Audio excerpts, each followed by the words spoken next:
Hi everyone, we're here in Koh Phangan in Thailand, and we've had so many people ask us, why would I want to go to a Tantra festival and what do I expect there? And so we wanted to do a series of videos that will help you be better prepared for all these amazing Tantra festivals that are happening around the world.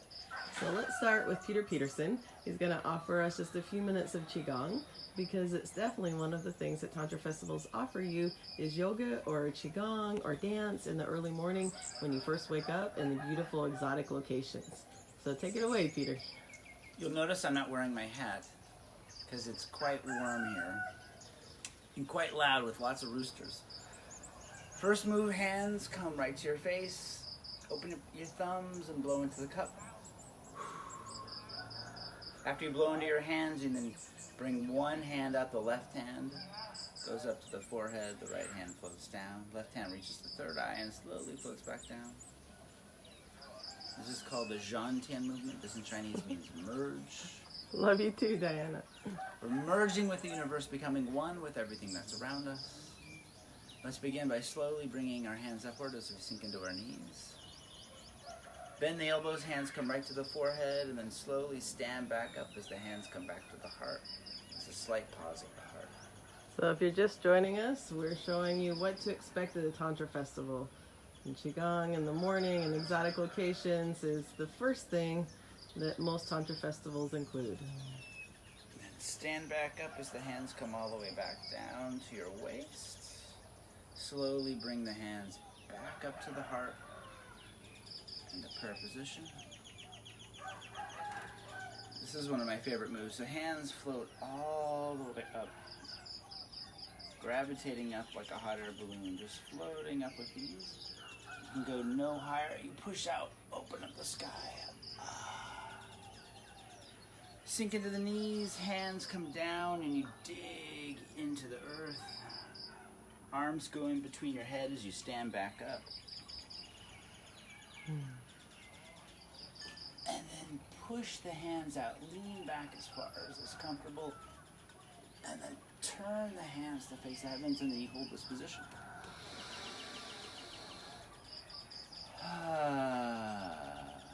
You just allow this fresh energy to fall into the palms of your hands. Take one more large deep breath. And slowly bring the hands up and over the head. As the hands come halfway down, you sink into the knees, and then you stand back up as you bring your hands back to the side. So that's just a taste for those of you watching, and we're going to flip the camera around and give you some more. Hi, loves. Good morning. So we've had so many people ask us what to expect at the Tantra Festival and how do I survive it. So the first thing is getting up early in the morning. If you want yoga, if you want Qigong, you have to be willing to get up early because it's always at 7 o'clock in the morning, 7:15 sometimes if you're lucky. And so that's what mornings consist of, is yoga or meditation or Qigong.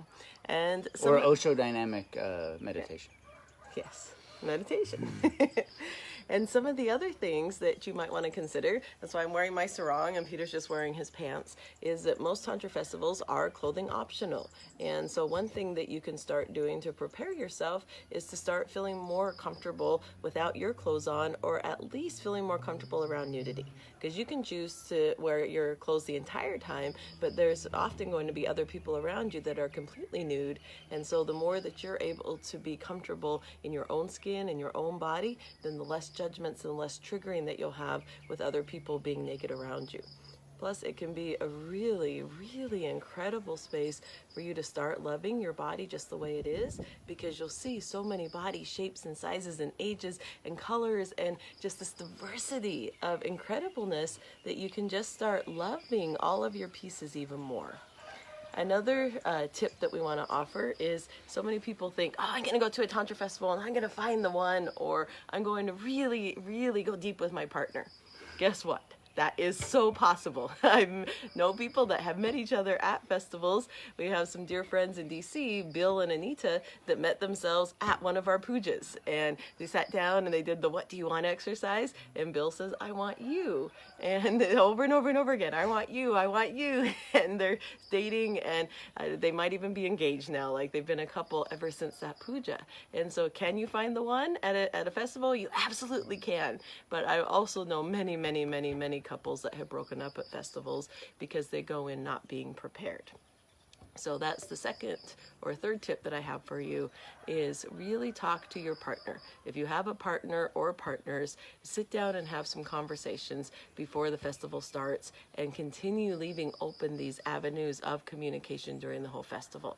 Because the festivals, one of their greatest gifts is it gives you all of these experience in this little short container. So it really expands a lot of avenues, expands your heart, it expands your sex, it expands so many aspects of you. But if you're not having the deeper conversations, then it's really it can mess up your relationship. So what you want to talk about is, what are your relationship agreements and boundaries? How are you going to feel if your partner's flirting with other people on the dance floor? How are you going to feel if someone comes onto them and wants to take them to a temple night? Like, what are your relationship agreements and boundaries, and what's going to feel the best for each of you? And I'll let you talk on it in just a minute. But one of the deepest things that I found is that people try to only ask for what they think their partner's going to be okay with. And then they try pushing themselves to the edge because they've heard that poly is like, to be evolved, then you have to be able to share your partner, especially at festivals, or you're going to lose your partner. Well, guess what? It can be fantastic to share your partner if you want to. And being a super poly person to now being in an open relationship that we are very rarely play with other people without one another. Like, it was such a journey for me to be able to actually be okay with saying, you know what, honey, I'm not okay with you being with anyone else right now. Like, I just want your full attention and your love. And then other times when I'm like, hey, I'm full. Like, I'm so happy just sitting here in the corner and letting the music penetrate me. Go out and flirt with whoever you want to. Go make out. Go enjoy yourself. But there's such a world of difference between offering that from your joy or offering it because other people have told you that's what you need to do to be evolved or have a great festival. What do you want to add about communication or relationships at festivals? I think I want to go back to what you were talking about, how festivals can break up couples. I want to be clear that the festival doesn't actually break up a couple. The festival brings to light or to surface what's been going on behind the scenes, and it's like it intensifies it. It intensifies what's going on, all of the stuff that's not being said, and the stuff that's not being said is really what breaks up a friendship. It's not the stuff that's communicated between each other, and all of that stuff comes to the surface. And then it's like this hot lava volcano that erupts between two people, and that's what breaks up couples. It's not the festival itself. So please do not take what we say like, oh, festivals break up couples. Yes, they can, but it's not the main reason why. So I think that's a good distinction to make. Well, I also said it can bring couples together, which it does. Absolutely. But so many people don't understand that, and then they get in the thick of it and they start arguing or they start having problems at the festival, and they're like, but we were supposed to come have this amazing festival together. So I just want to normalize that you can have a lot of challenges together, and it gives you this beautiful opportunity to be able to get to the other side of these challenges that might be happening in your everyday life, but the festival brings them to light. And so it gives you an opportunity to be even closer if you're willing to do the work. Yeah, and if you go through the challenge and you get through it to the other side, you then end up being actually closer, and you've created a bond that is it's even stronger. So I concur with what you say. It's very important to go into a festival and just like have some agreements. And stick to them, and don't try and change the agreements in the middle. Renegotiate for the next festival. Right, because renegotiating during the festival, unless you're both a hell yes, can be troubled troubled waters. It's not a good Your idea. chemistry's high. There's all of these feelings. There's all these emotions. You're feeling expanded and open. And you're like, Yeah. of course we can do that. And then afterwards, then other feelings might come up. So just be careful and be open and communicate with one another. That's the most optimal thing. Yeah. The next piece is that it's really important to be able to start doing the work ahead of time, and that there's nothing that you can ever miss out on. Because it's another thing that I've seen is huge festival burnout. And people are like, I gotta go to this, I gotta go to this. And often there's 2 or 3 tracks. So there's 2 or 3 amazing sessions happening at the same time. So guess what? You're always going to be missing out on something. But the irony is when you can let that go, then you can be totally in the moment in whatever you choose. And then it gives you the ability to be able to fully experience whatever track you're on. And sometimes that's saying no to all of the festival events that are happening and going out and sitting by the creek, or sleeping in, or having space with your partner, or having space with yourself, going for a walk. And so those are they kind of go hand in hand, is integration and taking space and taking bodily care of yourself during the festival, and also letting go of the idea that you're ever going to miss out. Because there's so many things happening that there's always things that you will not be able to attend or get to. And so that's the beauty too, is festivals teach you the joy of abundance, because so many of us grew up wanting all of these things and not being able to have it. And all of a sudden at festivals, it shows you that abundancy tendency of like, there's more than enough. Anything that you choose is exactly the right piece for you. So if you can just open and expand and receive all of it, you could never miss out. Okay.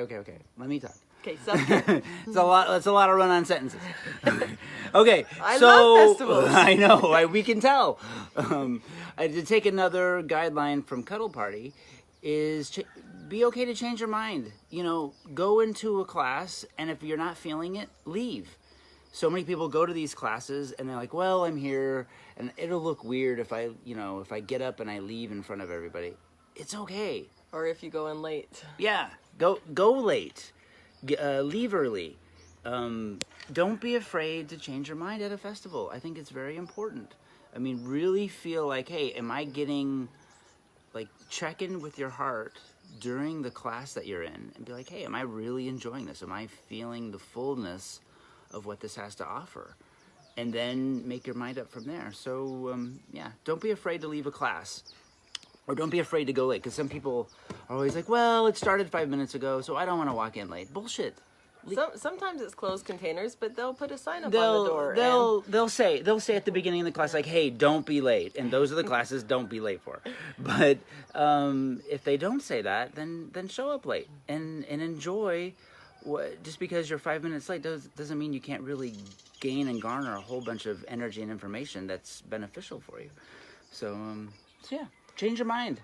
And what else? Is there anything else we should do? We have so many more, but we're just going to finish with self-care, and we're going to come back on later, hopefully with Eugene Hedlund and Lynn Helmquist and these beautiful, amazing beings that we get to travel around and have soul family. Ron's on. Ron, we love you. Ron we miss you. Does the Australian Taste of Love Festival, and like there's so many amazing festivals around the world. So I will finish with self-care. So here is the most prudent, the most imperative, I will use imperative thing for festivals, is that at each moment, give yourself permission to check in with you and listen to what your body needs. And so often then you get triggered, things come up, there's so many emotions, you feel overwhelmed because you've kept pushing yourself. And so the more that you're able to resource yourself, take some snacks. Peter and I bring bags of avocados with us wherever we go. We bring our smoothie stuff. Like, make sure that you're taking care of yourself food-wise. Make sure you're hydrating. Make sure that you're not just running from event to event and not drinking. Like, water in, water out. Make sure that you bathe, that you wash off any of the energy. Like, also it helps you smell better when you're out there dancing and being with people. Yes. And then taking time to meditate, taking time to communicate, taking time to commune with yourself and others, so that when you're actually out there in the midst of this ecstatic dance, of this ecstatic touch, whatever the tantric event is, whatever session that you're going to, that you're actually well resourced so that you're able to accept and receive the information that's being transmitted. Yeah, don't try to do too much. It's easy because a lot of your friends are like, oh, we're going to this, we're going to that, and it's easy to get caught up in the current of other people's agenda, and you just kind of want to go along. And it all sounds amazing. And then all of a sudden at the end of the day, miss out. you're like, holy shit, I am exhausted, and I don't know if I can even do the rest of the festival. So it's just good. Remember, it's a marathon, not a sprint. And go as much as your body will allow you. And it's really, and that's what Tantra Festivals are all about. It's about embodiment. It's about really listening awarely and acutely to your body. And you'll notice when you come out of a Tantra Festival how different your life will be, because you'll be so sensitive to your body. And then the rest of your life you can live it like a Tantra festival, and your whole life becomes this tantric, amazing, incredible, live the life of your dreams. Yeah. So that's the greatest gift of Tantra Festivals. It gives you that glimpse in your body, in this experience with the tribe, with love, of what is possible, and then you can take it with you if you really take the time to integrate. Thank you, Edie. I appreciate that comment. We love all of you so much. Ron, I want to say hi to Ron. I miss you at Australia this year, but you need to come to America. Gosh darn it, get your ass to America and let's do some stuff together. We love all of you, and we will be back on later with more festival tips. Bye, All right. loves. Bye.